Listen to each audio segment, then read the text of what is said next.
At Manchester Airport, a flight has just arrived from Dubai. Border officers and immigration have stopped a British man who's lost his passport. They've let him into the country, but want customs officers to speak to him. He's turned up without a passport. He came off to Dubai. He's been drinking and he's arrogant, is the word they used. But I'm sure you'll be able to cope with that. 99152. Thank you, Chief. With the man's rather unusual behaviour, border officers and immigration have suggested searching his bags. He didn't seem that drunk. He looks completely out of it.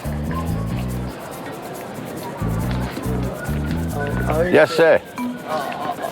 I want to go to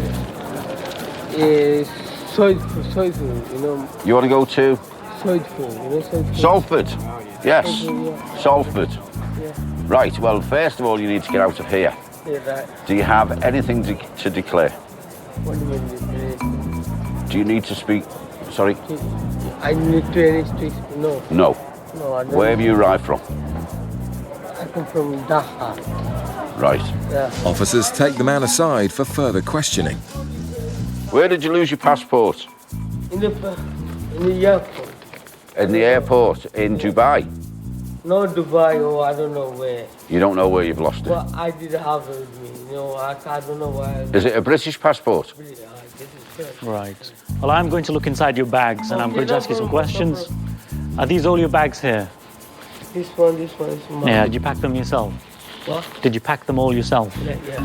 Do you know what's inside the bags? Yeah. Has anyone given you anything to carry? Anything? No, nothing too bad to carry. Well, okay. Have you had a few drinks on the plane? Yeah, one or two. One or two? Aye. All right, okay, that explains a few things. I'm Yeah. gonna lie, I'm gonna have to lie. All right. You know. What do you do? Do you work here or are you a student? No, I'm no student, nothing. My family here, right? I just see my family. Right. Where is your home? Fatley. Flatley. Fatley. Like Michael Flatley. No, it's called Fatley. Fackley. Yeah. Which country is that? It's in Bangladesh. Right. In Bangladesh. So your home is in Bangladesh. No, my home is in England. Yeah, You've just said. Where in England is your home? Manchester. Right. Okay. Right. My family, my mom. You went to Bangladesh to visit your family. And how long have you been away? How long? I maybe 4 weeks. 4 weeks. No, I mean 4 months. 4 months? 4 months, yeah. So quite long. It's a long time. Yeah, quite long. But what my colleague asked was, Right. do you work in Manchester? Catering. Yeah, catering. Catering? Yeah. Aye. Catering, yeah. Catering was, yeah. Even the simplest question seems too much for this passenger. It could be a long afternoon for the officers. At Gatwick Airport, a plane has just arrived from Nigeria. East Africa is a known source for Class A drug smuggling, and it's up to the UK border officers to stop and question any suspicious passengers. Just put your bags on the bench for me, sir, please. Right. Just ask you a few questions first of all. Okay, so you started your journey in Nigeria, is that right? Lagos. Dubai to the UK. Right, okay. And how long will you stay in England for? I'm leaving at 7 p.m. this evening, 7:05. Okay, and where are you flying on to? Netherlands, Amsterdam. Okay, and what's the reason for your trip to Amsterdam? Vacation. I'm on vacation. I'm just traveling through Europe. Do you have friends or family in Amsterdam? No, I have hotel reservation. And you're not travelling with anybody else? Just me. Okay, what's your occupation in Nigeria? IT consultant. I used to live in the US. So from Amsterdam then, where are you going? Zurich. Going to Zurich? Okay, so how long will you stay in Amsterdam for? Just 1 day. And then you'll fly on to Zurich? Yes, and I take a train back to London. How long will you stay in Zurich for? 1 day. I'm just traveling through Europe, that's it. Hazel is alerted by the man's whistle-stop tour of Europe. Her suspicions are heightened when she finds a cheque for a substantial amount of money. So who's Alex? It's a friend of mine. And is this 16,000 American dollars? That's right. Okay, why are you writing him a cheque for 16,000 American dollars? Because I owe him the money and he's in the US, and I'm just mailing it from here to him in the US. Hazel's not satisfied by the man's explanation, so the officers swab his suitcase for drugs. There we go. It won't be 1 minute, okay, sir? Thank you. We're just going to see if there's been any contact with controlled drugs. The one that this machine tests for is cocaine or heroin. So there's a reading come up, a middle size or a medium reading for contact with both cocaine and heroin. Hazel, there was a 0.51 reading for contact with cocaine, yellow, so Right. medium size, middle size. Okay. Hazel confronts the man with the evidence. The machine we have tests for traces of drugs, and what he's just told me is that there was a background trace for cocaine. I've never used cocaine before. Have you ever been near any drugs, or...? Never No? touched it. Okay. The man is adamant, but Hazel can't rule him out as a smuggler just yet. He's got really hardly any luggage. His trip is for 7 days. Yeah. Have we ever had swallowers that have come in off the Dubai? We have, haven't we? We have, yes. Yeah. I'm going to take this further because I'm not happy with him at all. I'll Yeah. get permission for a search, I think, and then put him through the body scan.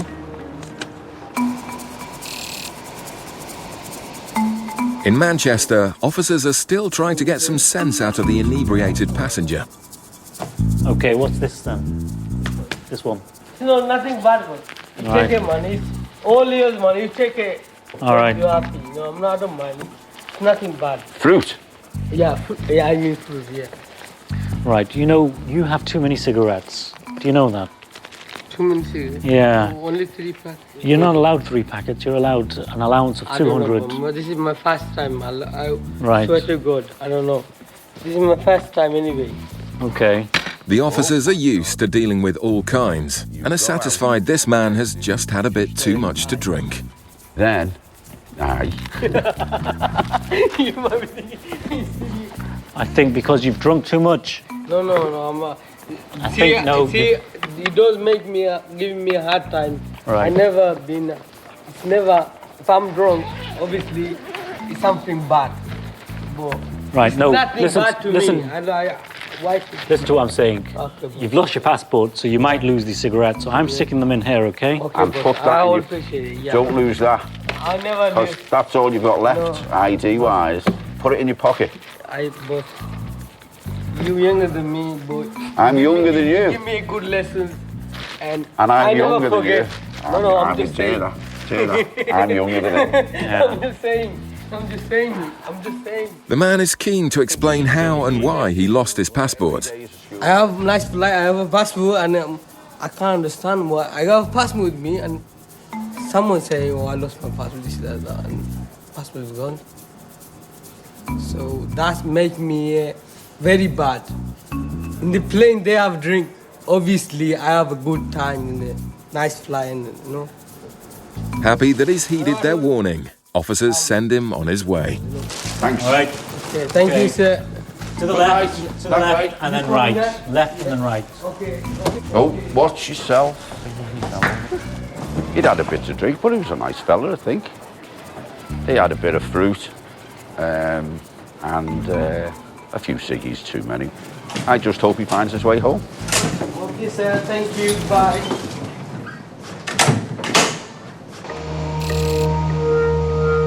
At Gatwick Airport, Hazel's still trying to verify the Nigerian man's story to work out why he's travelling with a cheque for thousands of dollars. And what is it you owe this man the $16,000 for? It's money he gave to me. It's in the US. I'm sending it back because I'm not traveling to the US. I said while I'm in the UK, I'll get a stamp, put it on it, and mail it to the US.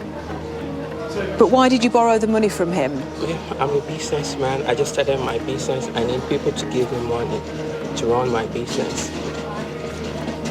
I'm not completely happy with what he's telling me, and whether all this is just a smokescreen for the fact that he's bringing drugs here and he could have booked it and then cancelled it when he gets back, I don't know. Yeah. He's been very cooperative so far. I think he's likely to agree to a body scan. So if you're happy, I'd just like to put him through the machine. OK, sir. What I want to do, we've got one last thing we can do. That's okay. OK, and that is to just give you a quick X-ray. The man is put through an X-ray to reveal whether he swallowed any packages. On examination of the images, it's clear the man has nothing inside him. OK, that's fine, sir. Thank you very much for your time and your cooperation. Despite the indicators, the man is innocent and free to go. And thanks to his cooperation, he leaves with plenty of time to catch his connecting flight. At Gatwick Airport, it's rush hour as scores of holidaymakers arrive back from outside the EU. Husband and wife officers Paul and Hazel are bracing themselves for a busy night. Hello, where have you just arrived from? Turkey. Cigarettes will be their main aim as they look to intercept passengers carrying more than 200. Do you have anything in excess of your duty-free allowance? 1,800 bags. Right, OK, you can only bring 200 back each. And am I going to guess right in saying you've got more cigarettes than that one as well? OK. See, you could do my job, thank you. Is there another one? Thank you. OK, I don't think I need to tell you, you know you're in the wrong. If you're found to be in possession of excess revenue goods again, you could end up being prosecuted. The tobacco seizures are already mounting up. The next flight in is from Moldova, and Hazel and Paul want to examine the bags before the passengers pick them up.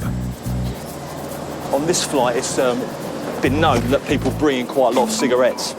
What's happened is there's only 27 passengers on this flight, so the bags have all been delivered, but there's no passengers in the reclaim at the moment, so the bags will be coming round again, so we'll have a second shot just to have a look at them outside. It doesn't take long for Paul and Hazel to spot some dodgy bags, and Sarah finds some sneakily hidden cigarettes. A few cigarettes. Obviously, we can see a couple of cartons here inside the suitcase, but there's also a few that I can feel under the lining here. We can just have a look in there. There's a few cigarettes under there. And also, in an effort to try and hide them, there's actually some that I can feel in the bottom of here. These are, I'll just hold them, a pair of waterproof trousers. Paul heads back out to wait for the passenger to claim the bag with the green trousers. Hello. Hello. Yes. Where have you arrived from? From Republic of Moldova. Moldova. OK, if you'd like to bring your bags in. Paul reminds the man about the rules. There's allowances with regard to cigarettes and tobacco. Do you understand that? Yeah. You understand it. And what do you understand those allowances to be? I don't know. You don't know? So it's 200 cigarettes. But Paul knows he's got a lot more than 200. OK, so you've got 600 there, which is 3 times what you're allowed. Yes? Sorry? It's 3 times what you're allowed for 600 cigarettes, yes? Yeah. Do you understand that? Yeah. So you're over by 3. Yes? All 3 right. times. 3 times the allowance, yes? Yeah. Have you got any other cigarettes or tobacco in here? Yeah, I got a couple of more Couple more what? cigarettes. Yeah, but how many? Just 2. Just those? Yeah. Maybe more. Maybe more? Yeah. Why didn't you tell me how many? I don't know exactly. I bring this souvenir from my friend. As a souvenir? Yeah. I've never heard of a cigarette called a souvenir before. Because it's expensive. Yeah. They asked me for cigarettes. So how many cigarettes have you got in total? Maybe I got here cigarettes. And you've hidden them inside the case? Why have you hidden them in the case? They told me. They told you to hide them. Why? Because you're not allowed to bring them? Maybe, I don't know. Maybe you don't know.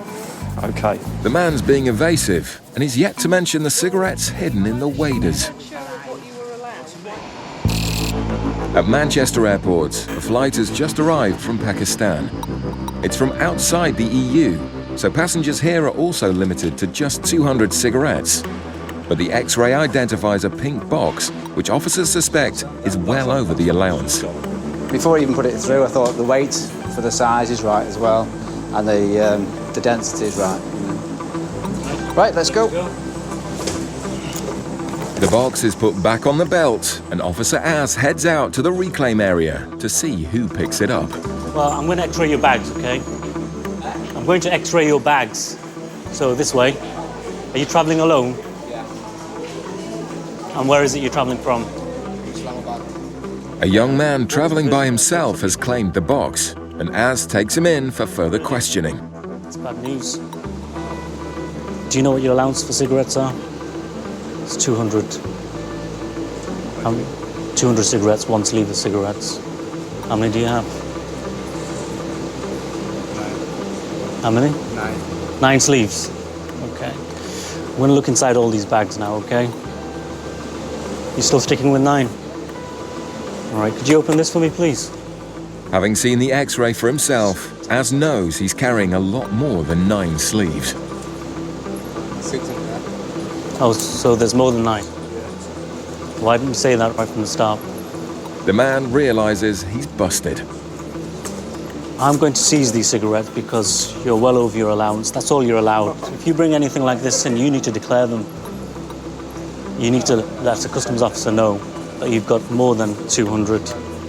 But the 10,000 cigarettes will be seized, and he won't be selling them illegally on the UK black They market. took money off you there. Who did? As a matter of interest, how much did you pay for these?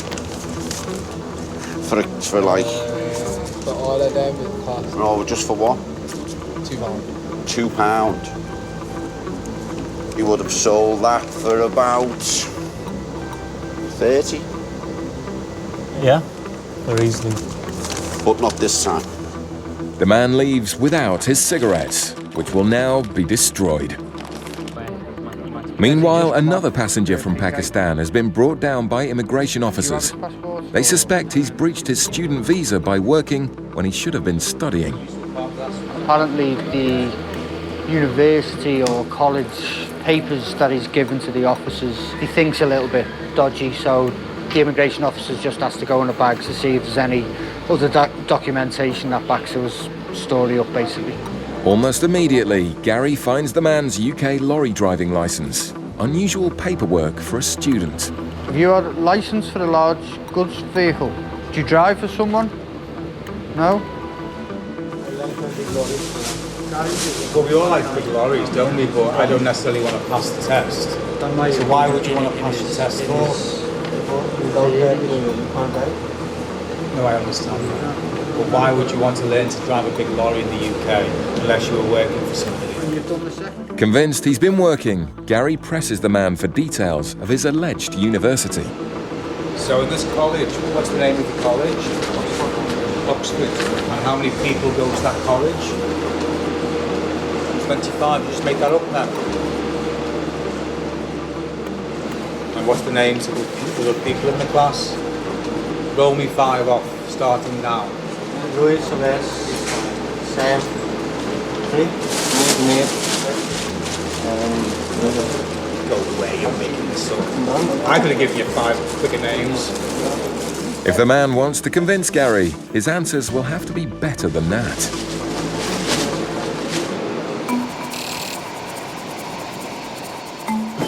In Gatwick, Officer Paul is still talking to the man from Moldova who's hidden cigarettes in his waterproof trousers. Basically, you get a 200 cigarette allowance. Once you go over that allowance, you forfeit that allowance. So all the items that you brought in today are going to be seized, yeah? You understand that? And I think you knew it before, didn't you? That's why they were hidden. Yeah, they told me.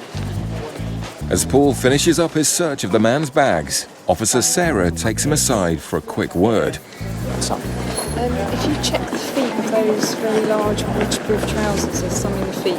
Oh, is there? The one's in the red bag. Cheeky. You might check the other one, because I think there might be another one in there. Pop that one back up. Pop that one back up. Sorry, what? Bring it back up. Have you got cigarettes in the bottom of these? I don't know. You do know, don't you? Because you did it. So bring the other pair out. This Yes, yes, yes.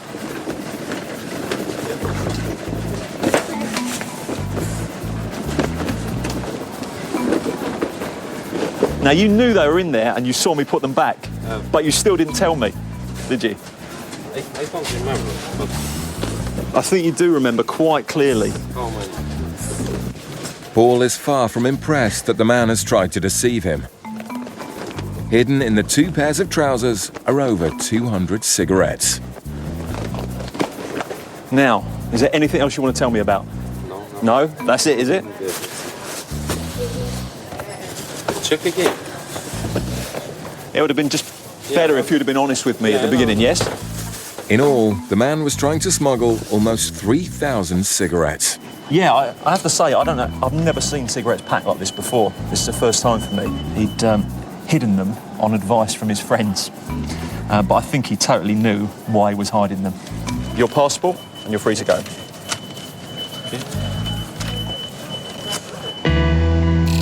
Back in Manchester, Gary's team have almost finished searching the man suspected of breaching his student visa. I mean, this just looks like a photocopy of something that's been made up. It doesn't even look convincing, does it? And it doesn't look good. Do you think he'll get landed? Probably temporary admission to come back tomorrow with the rest of the proof that he's been studying. And if he thinks you're onto him, he just wouldn't come back. Well, I know, exactly. And the fact that there's information in his bag about he's taken a HGV course in driving suggests to me that he's obviously possibly could be working. Gary then finds some suspicious credit cards that cast further doubt on the man's credibility. It's all a bit strange, but it's not a customs issue. But the search has found no evidence of drugs, so the man is taken back up to the immigration area. He'll be given 24 hours to prove that he's returned to the UK to study, or he'll be removed. The next day, the man suspected of breaching his visa by working in the UK returned voluntarily to Pakistan.